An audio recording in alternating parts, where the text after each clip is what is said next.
ve böylece ulaşması sağlanır. Burada da yine aynı şekilde çizgi ucuna doğru tıklıyorum ve böylece bunun buraya ulaşmasını sağlıyorum ve böylece size extend komutunu da anlatmış olduk arkadaşlar. Enter'a basıyorum ve komuttan çıktım.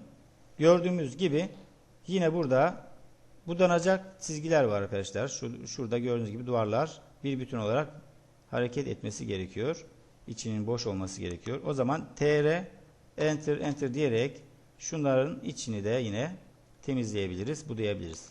Enter'a basıp komuttan çıktık arkadaşlar. Gördüğünüz gibi şekle bakalım. Buradaki poligonun içteki kalınlıklarını da yapmış oldum. Ve böylece yapmadığım kalınlıklar şöyle yatayca uzunca bir çizgi, çift çizgi, bir de düşeyce yine uzunca bir çift çizgimiz var. Şuradaki zaten şöyle hafif birleşecek bir çizgi var. İşte şu köşeleri isterseniz hemen birleştirelim. Köşemiz tam çıksın. Şurası için özellikle birleştireceğiz. Burası zaten uzunca devam edecek.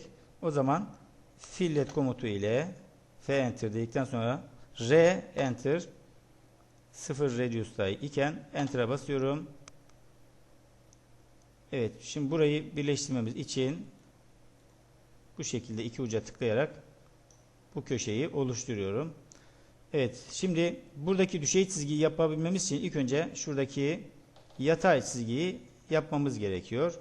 Yani şurada gördüğümüz üzere üstteki poligonun üst çizgisinden yatay uzunca bir çizgi çizmemiz gerekiyor.